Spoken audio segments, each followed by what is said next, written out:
Assalamualaikum warahmatullahi wabarakatuh. Saya Muhammad Irfan Adi Prasetyono akan menjelaskan tentang finansial teknologi atau fintech. Itu terdiri dari dua macam, yaitu fintech konvensional dan fintech syariah. Fintech konvensional secara umum dapat diartikan sebagai sebuah inovasi teknologi dalam layanan transaksi keuangan. Jenis layanan pada finansial teknologi. Yang pertama ada sistem pembayaran melalui pihak ketiga atau third party payment system.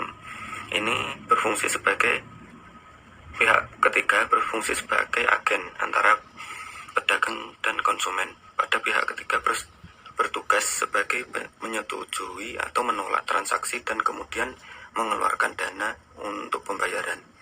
Contoh sistem pembayaran melalui pihak ketiga yaitu cross border, EC, online to online, sistem pembayaran online, dan platform pembayaran yang menyediakan jasa seperti pembayaran bank dan transfer. Yang kedua ada peer-to-peer lending. Ini merupakan platform yang mempertemukan pemberi pinjaman dan peminjam melalui internet. Ini menyediakan mekanisme kredit dan manajemen risiko. Platform ini membantu memberi pinjaman dan peminjam memenuhi kebutuhan masing-masing dan menghasilkan penggunaan uang secara efisien.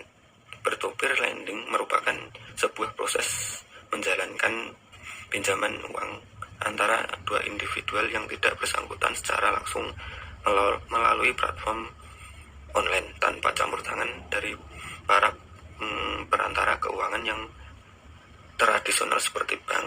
Yang ketiga selanjutnya adalah crowdfunding. Ini merupakan tipe fintech di mana sebuah konsep atau produk seperti desain, program, konten, dan karya kreatif yang dipublikasikan secara umum, dan bagi masyarakat yang tertarik dan ingin mendukung konsep atau produk tersebut dapat memberi dukungan secara finansial. Crowdfunding dapat digunakan untuk mengurangi kebutuhan finansial kewirausahaan dan memprediksi permintaan pasar. Di sini saya akan membahas tentang industri keuangan syariah. Industri keuangan syariah sendiri selalu menjadi objek pembahasan yang selalu disandingkan dengan kondisi industri keuangan konvensional.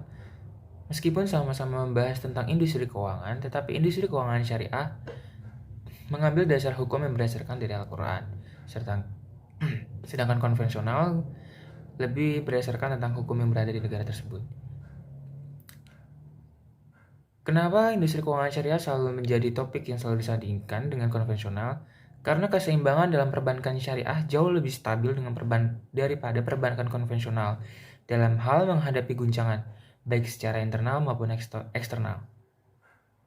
Saat ini ekonomi Islam sedang mengalami euforia baik di negara berkembang maupun negara maju. Industri keuangan dan lembaga ekonomi Islam yang lain tumbuh di seluruh dunia, dari Timur Tengah hingga Asia hingga negara-negara barat seperti Inggris. Dengan luasnya pangsa pasar di Indonesia terutama dan terus berkembangnya industri halal global dalam meningkatkan urgensi atas pengembangan standar perekonomian dan keuangan syariah nasional. Berikutnya adalah sektor-sektor keuangan syariah. Secara garis besar, industri keuangan syariah terbagi menjadi beberapa sektor, diantaranya sektor perbankan syariah, pasar modal syariah, industri keuangan non-bank syariah. Contoh dari penggabungan beberapa sektor tersebut terhadap financial technology, contohnya adalah Investri, Amanah Fintech Pinjaman Syariah Online, Fintech Syariah Pinjaman Online P2P Lending. Saya Ali Fauzi akan memaparkan pengaruh fintech terhadap keuangan syariah.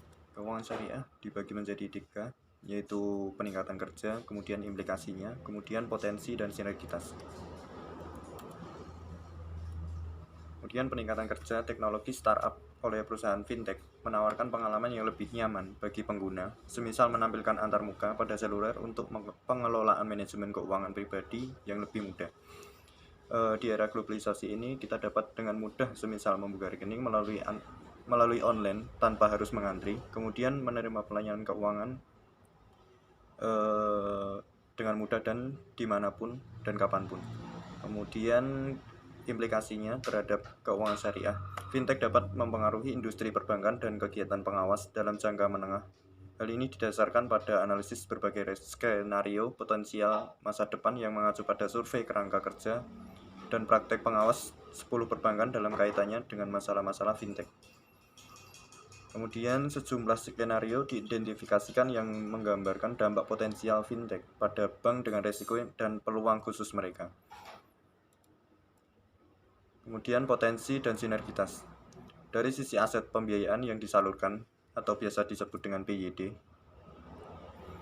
dan dana pihak ketiga atau biasa disebut dengan DPK, perbankan syariah memang mengalami pertumbuhan yang positif. Namun jika dilihat dari sisi penyaluran pembiayaan dan kualitas pembiayaan cukup beresiko. Penurunan rasio NPF tidak mengindikasikan menurunnya resiko pembiayaan yang disalurkan perbankan syariah. Untuk itu perlu adanya alternatif pembiayaan dengan risiko rendah dan aman. Kemudian salah satunya dengan melakukan sinergitas antara perbankan syariah dan perusahaan fintech.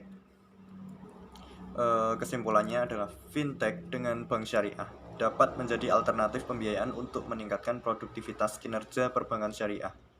Saran untuk peneliti selanjutnya agar mengganti metode analisis atau kita generasi baru mengganti metode analisis atau mengganti variabel-variabel lainnya yang sekiranya berpotensi memiliki pengaruh terhadap perkembangan fintech syariah dan perbankan syariah.